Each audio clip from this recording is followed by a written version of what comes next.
Hey everybody, this is our lecture on section 2.7, cylindrical and spherical coordinates. Okay, so, in two dimensions, there's two coordinate systems that you should have learned about by now. The first coordinate system, right, is the ordinary XY coordinate system, the Cartesian coordinate system, right? And then last semester in Calc 2, if you took it here and probably if you took it somewhere else, you would have learned about polar coordinates, right? The r theta coordinate system. So in three dimensions, we also have, several different coordinate systems. We're going to learn about three of them, actually. So we've learned about the first. So points in 3D space can be coordinatized using Cartesian coordinates.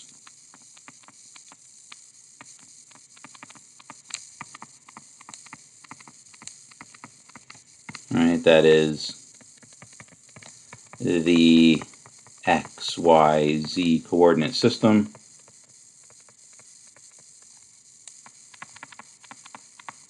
We have looked at so far.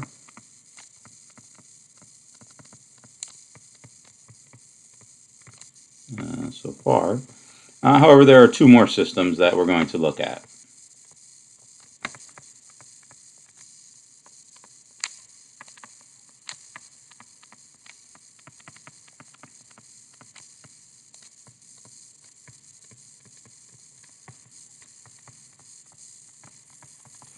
Okay, so the first one is essentially just polar coordinates again, modified to work in three dimensions, and that's called cylindrical coordinates.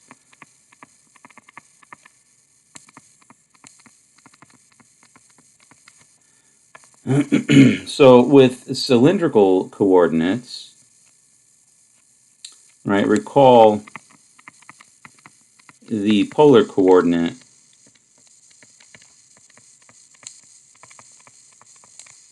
system in 2D, right, and the xy plane, right, so we draw that xy axis just sort of for reference.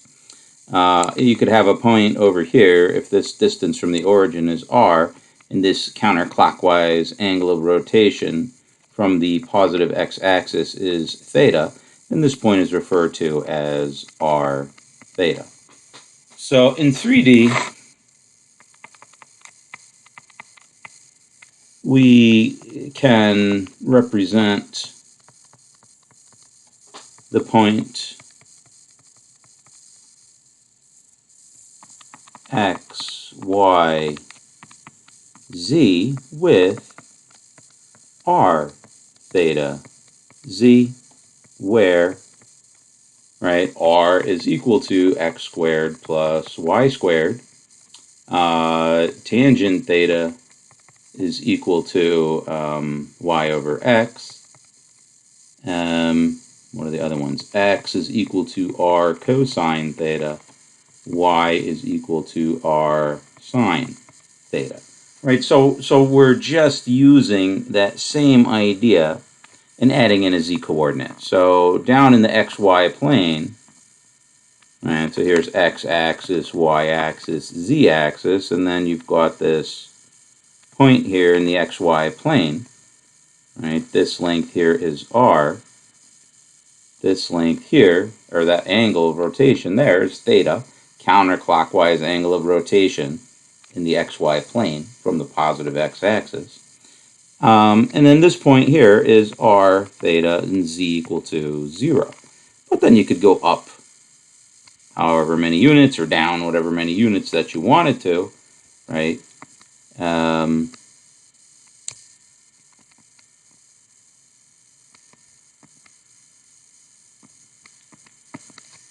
where this point here now is r theta z. Right, so it's just like cylindrical or spherical coordinates. No, polar coordinates, except we add in this z coordinate for movement up and down, and that's called cylindrical coordinates. So some surfaces that you can represent using equations in cylindrical coordinates that work out more easily with cylindrical coordinates would be as follows.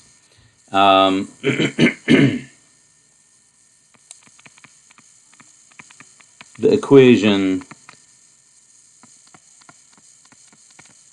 just r equals 3 represents the following surface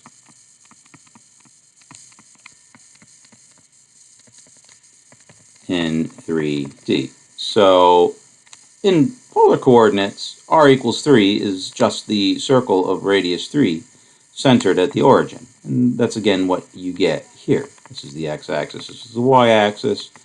That's 3, that's 3. And now z is unconstrained, so z can be anything. You just extend this in the z direction, and you get this cylinder of radius 3. That's a better drawing. There it is. This cylinder of radius 3 centered at the z-axis. Right? The cylinder.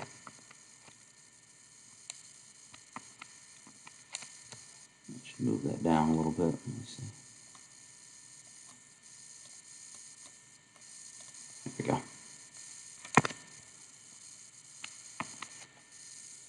The cylinder of, well, the circular cylinder, right? Circular, as opposed to those other kind of cylinders, of radius equal to 3, centered at the origin. So that's all points in cylindrical coordinates that have r equal to 3. Theta is unrestricted, so you get as much rotation as you want in the theta direction. Right? You can rotate, however many degrees that you want in the theta direction, this direction, and then you can go as many steps as you want up and down in the z direction. Okay, so all thetas and all z's with just r equal to 3, and that gives you that. How about the following? Okay, the upper half, so the full sphere of radius 1 centered at the origin is given by x squared plus y squared plus z squared equals to 1, right? The top half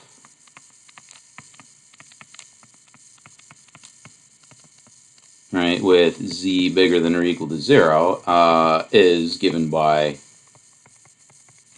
z equal to the square root of 1 minus x squared plus y squared, right? So that's the upper unit sphere, the northern hemisphere, if you will.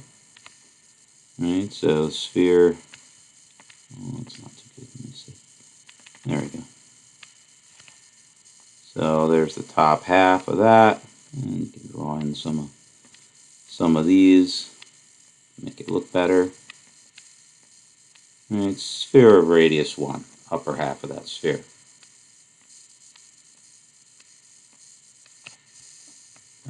That's x equal to 1, y equal to 1, z equal to 1. In cylindrical coordinates,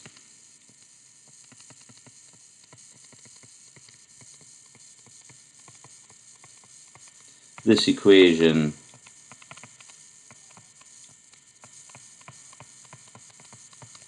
becomes, well, instead of z equals 1 minus x squared plus y squared square root, it just becomes z equals square root 1 minus r squared. right? Because the standard transformation between cylindrical and spherical or cylindrical and Cartesian coordinates is as follows, right? X is r cosine theta, just like polar coordinates. Y is r sine theta, just like polar coordinates. Tangent theta is y over x. R is x squared plus y squared. R squared. Goodness. R squared is x squared plus y squared. And z is just z. All right, so that's the standard transformations there. So we simply applied that here. X squared plus y squared becomes just r squared. So it simplifies a little bit. Not a whole bunch, but a little bit. Right? It reduces the number of variables by 1. And we'll explore other surfaces defined with cylindrical coordinates as we go along in the semester. What about this one? Here's another one that maybe looks a little nicer with cylindrical coordinates rather than spherical ones. If you just said z equals r, right? Z equals r. Well, remember, so in cylindrical coordinates,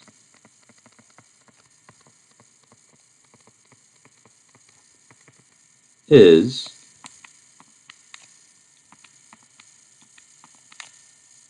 z equal, well, the square root of r squared, right?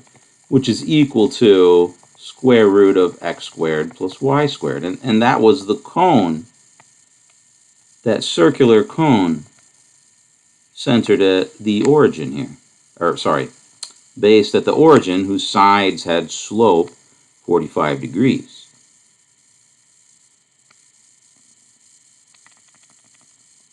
Right, that cone there. Now that's definitely something a little bit,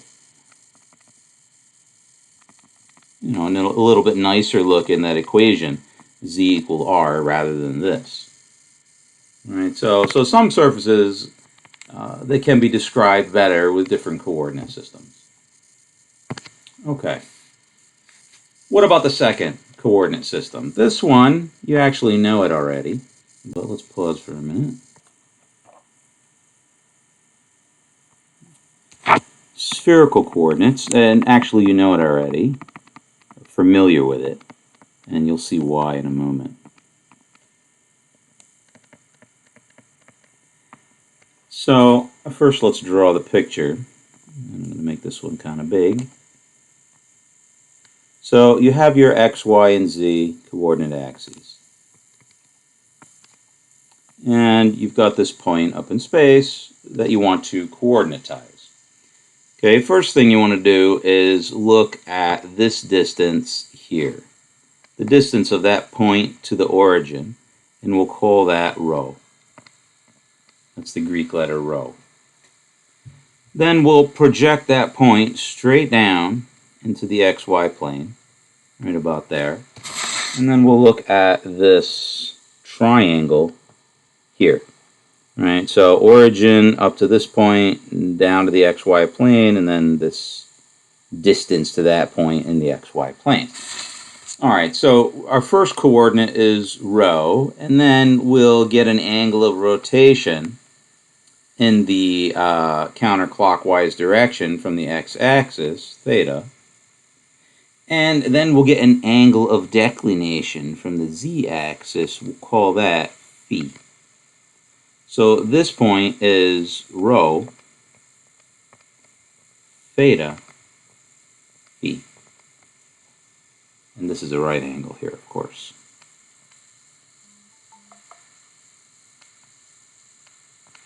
So how do we transform that from this rho theta phi coordinate system, this spherical coordinate system, back to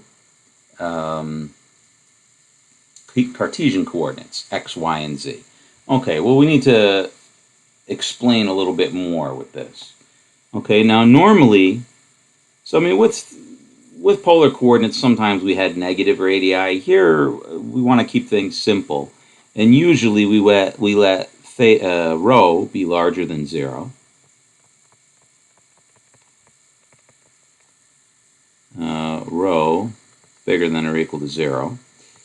Theta in the interval from 0 to 2 pi. So theta rotates, right, one full rotation around in the xy plane between 0 and 2 pi. And phi, well, it's an angle of declination from the positive z-axis to where? Down to the negative z-axis. Right? So phi doesn't have to go from 0 to 2 pi. Okay, normally we just let phi go from 0 to pi. Actually, this looks like that. So theta in the interval from 0 to 2 pi, phi in the interval from 0 to pi. And if you don't, make those restrictions, then, the number of ways, the number of different coordinates that can be used to identify the same point with negative values of rho and values of theta, in excess of 2 pi, becomes a little bit unwieldy, more so than it is with polar coordinates. Okay. So rho, theta, and phi. Now let's look at this picture and let's try to see how we're going to find out what x, y, and z are in terms of rho, theta, and phi. All right, well, what's this angle here? I mean, this angle here is phi, right? And therefore, this angle up here, right, this is parallel to the z-axis, right? And then this line is a transversal. So you got two parallel lines cut by a transversal. So this angle up here is phi as well. And this angle down here, let me make another picture to do this so I don't mess that up, clutter it up too much.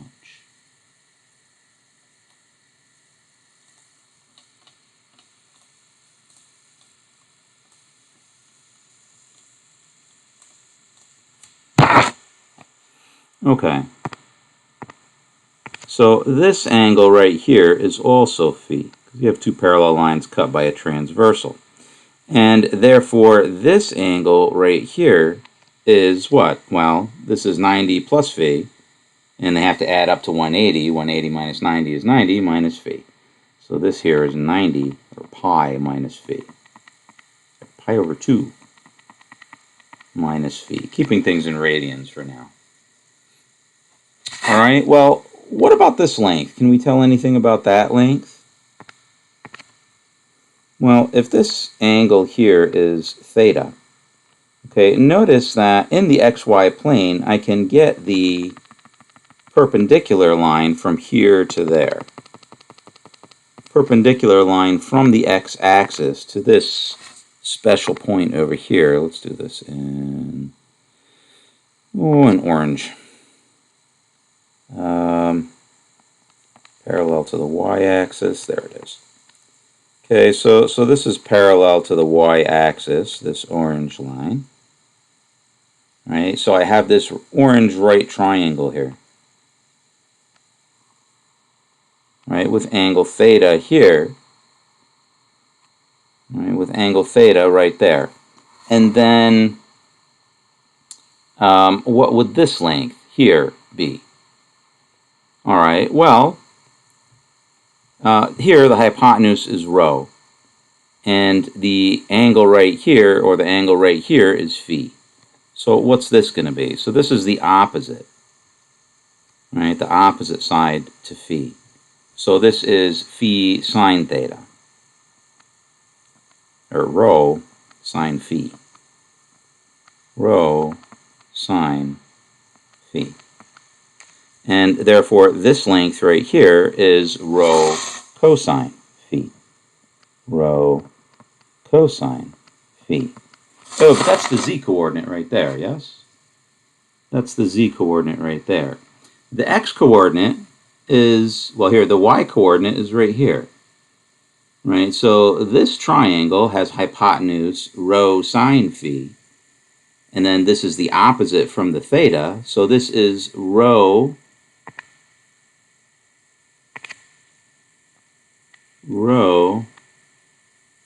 sine theta sine phi. And this here is rho sine theta sine phi cosine theta. So normally we write it as rho cosine theta sine phi. So there they are. Let me write the rho cosine phi again. The same color. Come on.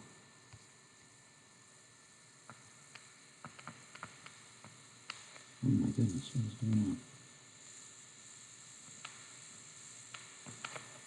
So there they are, the x, y, and z. This is x, this is y, this is z. All right, so we have x is equal to rho cosine theta sine phi. Y is equal to rho sine theta sine phi. And then z right here is rho cosine phi. Other equations that you get out of this is x squared plus y squared plus z squared is going to be equal to rho squared. If you square all these things, I mean, first, if you square x squared and y squared, you take x and y, you square them, and you add them. Cosine squared theta plus sine squared theta times the common factor rho squared sine squared phi plus rho squared cosine squared phi just gives you rho squared. All right, so this is a nice consequence of that.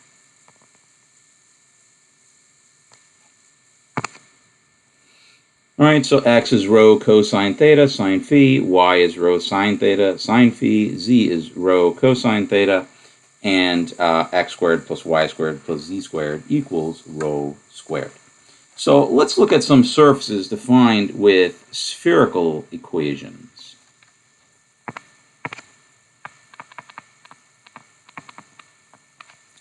So the surface defined by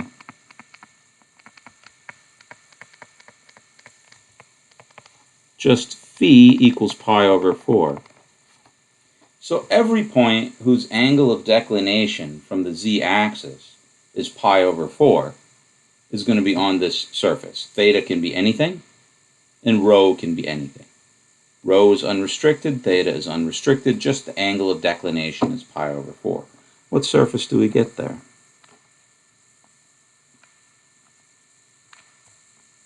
Well, here it is.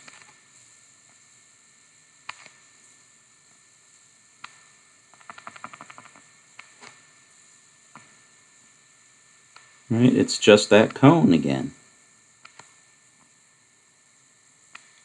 Right, the angle from the z-axis to that cone is exactly pi over 4 degrees. Maybe I should do that in a red.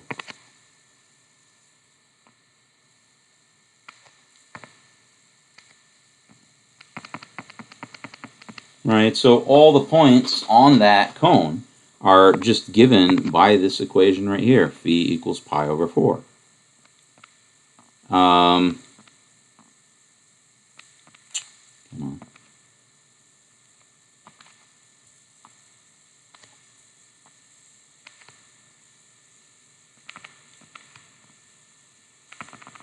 There we go.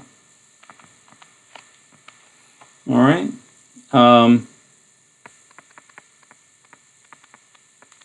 How about this one? Well, if you just said rho equal to 5, right, is the surface that is the sphere of radius 5 centered at 0, 0, 0, centered at the origin, right?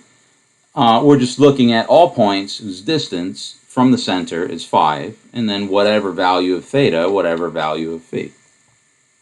All right, so you're just going to get the sphere of radius 5.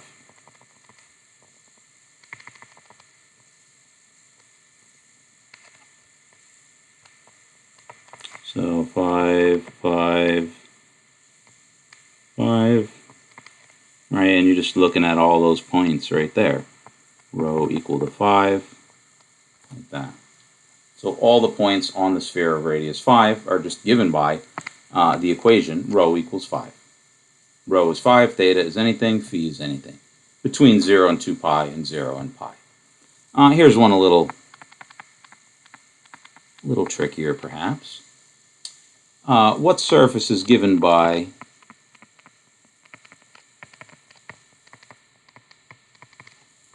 the spherical coordinate equation rho equals 4 over sine of phi? Okay, well, let's try to transform that from spherical coordinates into Cartesian coordinates. Okay, let's convert to Cartesian coordinates.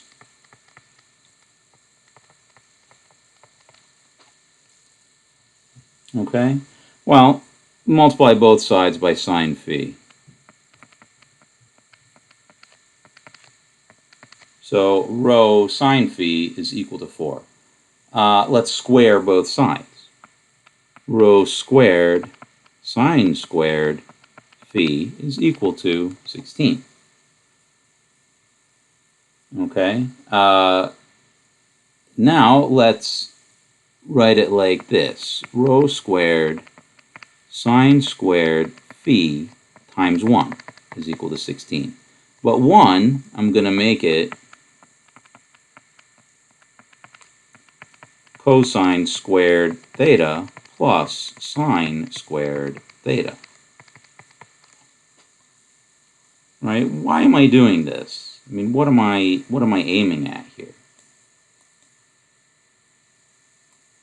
Right? I mean, I've already got rho sine phi, right? And rho sine phi cosine theta, rho sine phi sine theta, that's x and y. So I'm trying to sort of get it into a form where I can see x and y coordinates in there. Right, so multiplying everything by 1 and then, keeps things the same, but changing 1 to cosine squared plus sine squared is definitely going to help me in that goal. So this becomes rho squared cosine squared theta sine squared phi plus rho squared sine squared theta sine phi squared phi equals 16. Right, this is x squared. This is y squared is 16. Right, so that's the cylinder of radius 4 centered on the z-axis.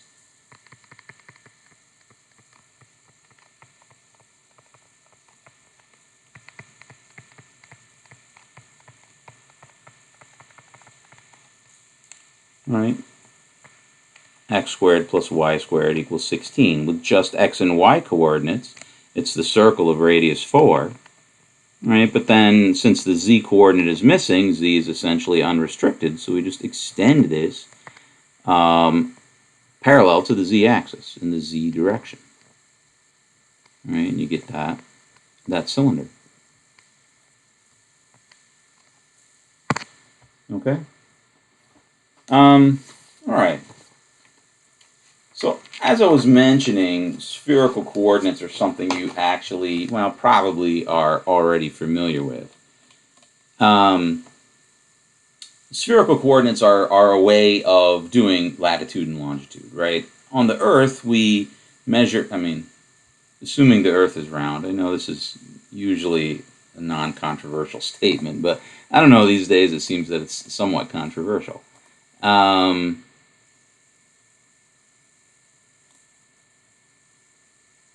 Points are measured with, points are identified by having a latitude and a longitude. Right? The latitude is the number of degrees of elevation from the equator or declination from the equator. Right? So that's just like phi. So latitude 0 is the equator. That's the same as phi being 90 degrees. right? So latitude, and then radius is just the radius of the Earth. So on the Earth, right, a point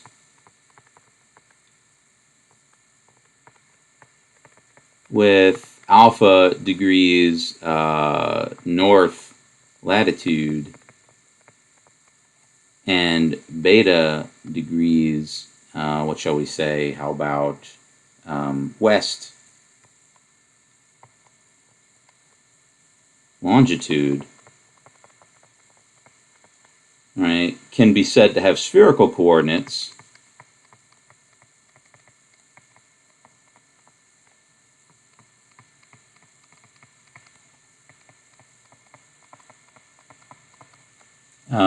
3,959, 3,000, where is it? Yeah, 59 miles.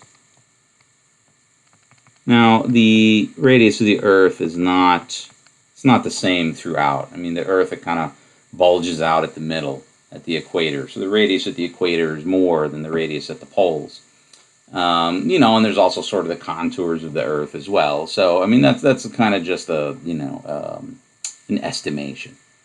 You know, so if we were to assume that the Earth was of constant radius, it would be that.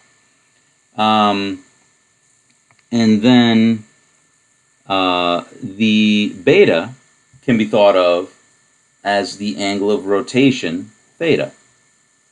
Okay, so if you talk about, so here's Greenwich, England.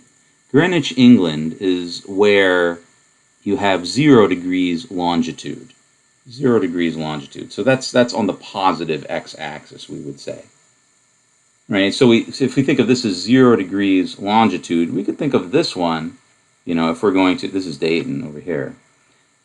We could think of west latitude as like negative beta degrees latitude, or no, longitude. Negative beta degrees longitude. So, right, the rotation is going to be negative beta. And then for latitude, it would be 90 minus alpha. Right, so the latitude and longitude, you could just change it to rho, theta, and phi, just like this. Okay, so how about the distance on a sphere? What is the distance between 2 points on a sphere? Okay, the distance between 2 points on a sphere, the shortest distance,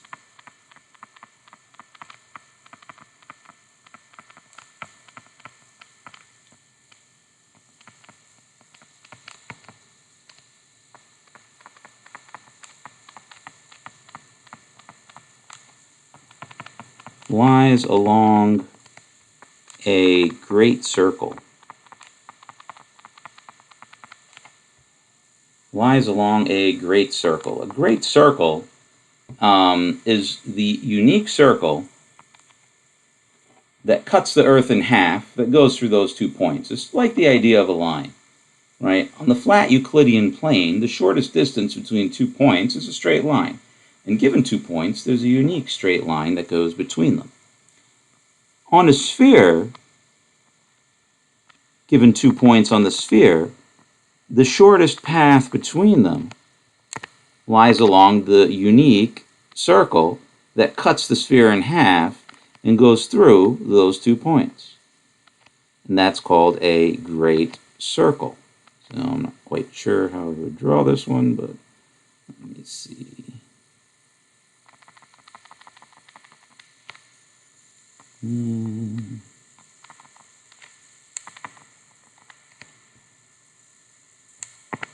And there's a unique great circle between any 2 points on the sphere.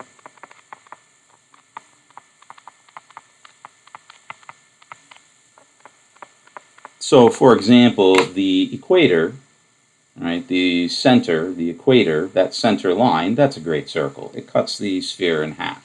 Any longitudinal line also cuts the sphere in half. Those are great circles that we use for coordinatizing points on the sphere.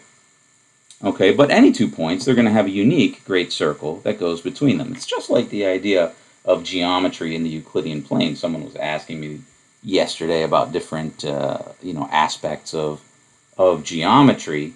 And one of those aspects is the notion of a shortest path. The shortest path between 2 points in a plane is a unique straight line. On a sphere, it's a unique great circle. Okay, that's called a geodesic in geometry, these shortest paths.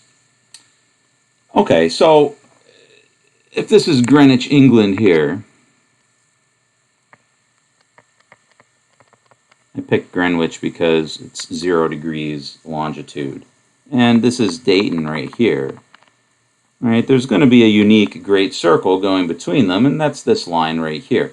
And like if you were going to fly a plane from Dayton to Greenwich, you would follow that path because that'd be the shortest one.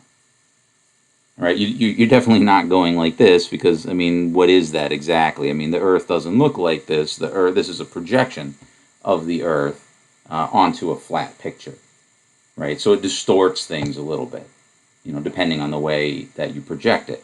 Here you sort of, poke a hole at the North and South Pole and stretch it outward into a cylinder and then cut the cylinder and lay it flat, right? And that's why, like, Antarctica gets really distorted on these maps, as does, like, Greenland and north of Canada. Okay, well, on this one website I found, Distance2, it says the flying distance from Dayton to Greenwich is this. Now, I don't know how they're calculating it, but let's calculate it in the way that we know how. Well, in a way that, in the way that we're going to explain using the tools that we know about now. So this is distance.2. So the website distance.2 lists the distance from Dayton, Ohio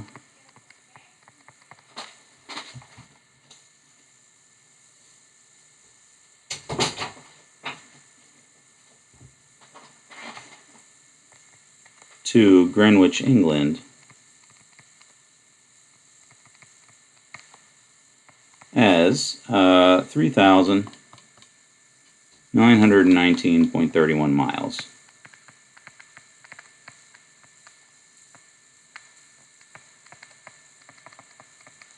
Let's check this calculation.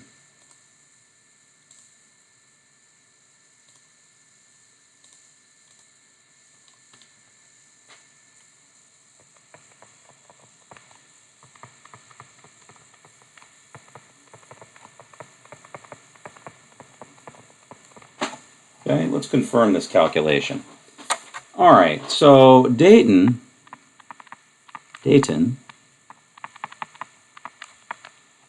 Ohio is 39.75 degrees north latitude and 84.19 degrees west longitude. And the radius of the Earth, rho, we're going to take to be, as an estimate, 3,959 miles. And then Greenwich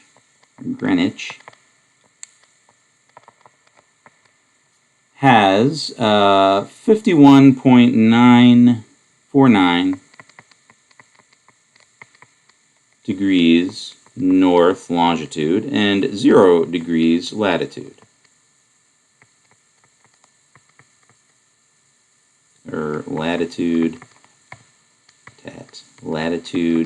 and longitude. All right, and then rho again is 3,959 miles. Okay, so let's calculate x, y, and z. Right, so using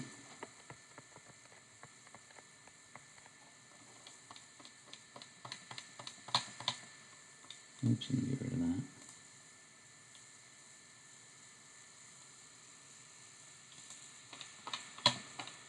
this here. So let's use this conversion to find the x, y, and z coordinates for Dayton and, come on, what's going on here?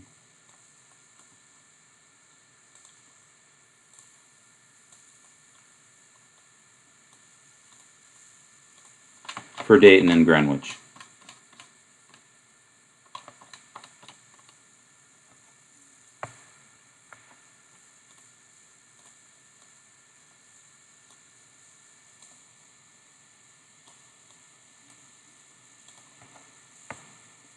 So let's use this to convert.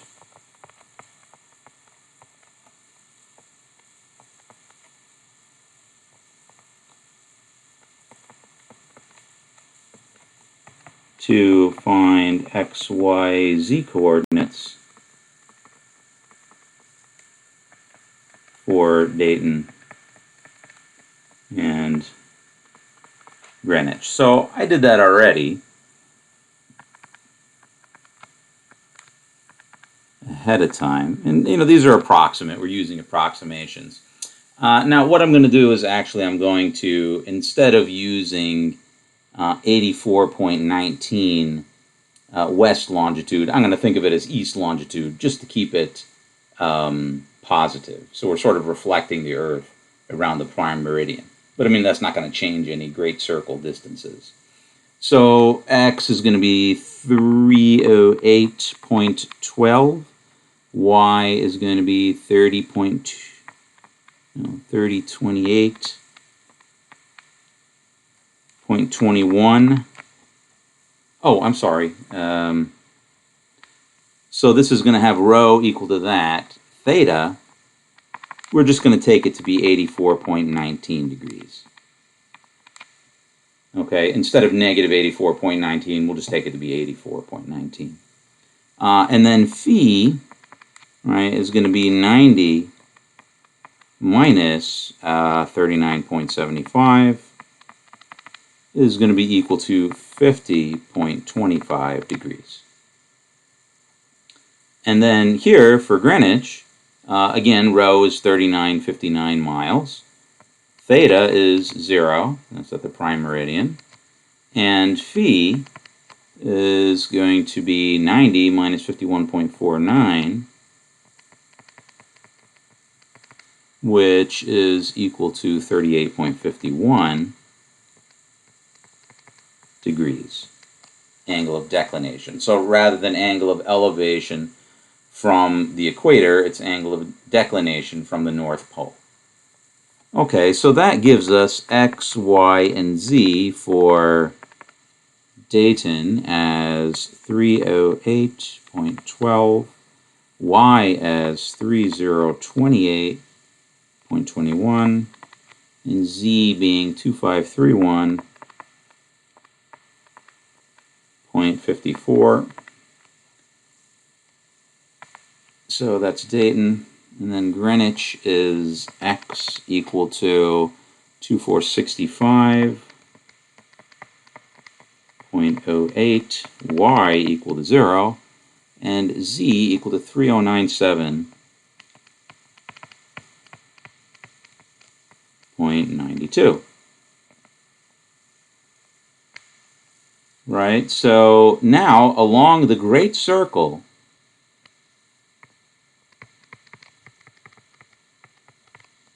right, I've got Dayton right here, and I've got Greenwich over here, and we've got this radius, rho,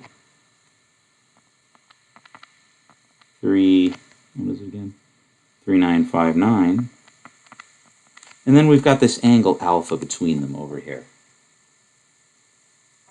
And we want to know what this distance L is right there. Right, well, this distance L along the Great Circle is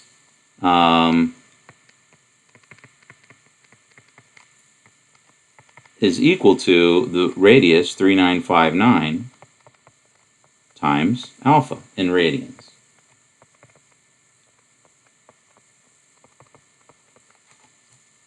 right? The distance all the way around the great circle is 3959 times 2 pi. But instead of 2 pi, we're just going an angle of alpha, right? So that has to be in radians, because 2 pi is in radians, so the alpha has to be in radians. So L is just this. Well, what is cosine of alpha? Or alpha is equal to arc cosine of these two vectors here, the Dayton vector and the Greenwich vector.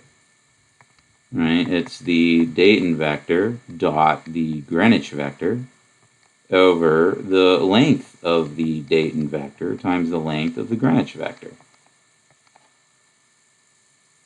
Right? So alpha is equal to arc cosine.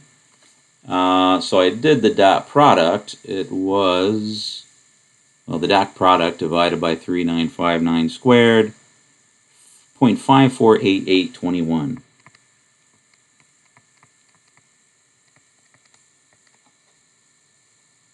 Which is approximately, oops, I don't actually have that.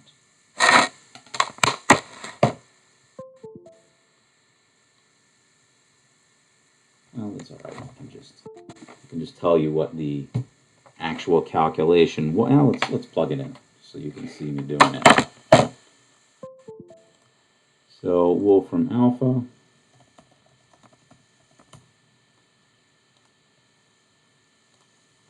So I have 3959 times arc cosine 0.548821.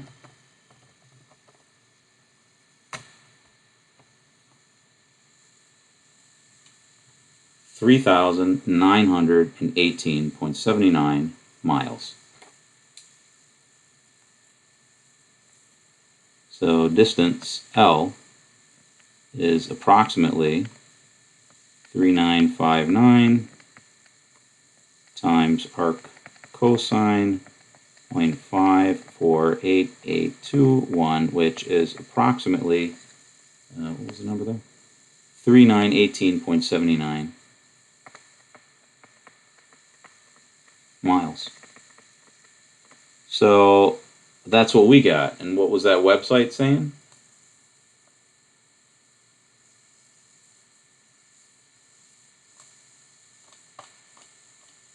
$3,919.31 miles.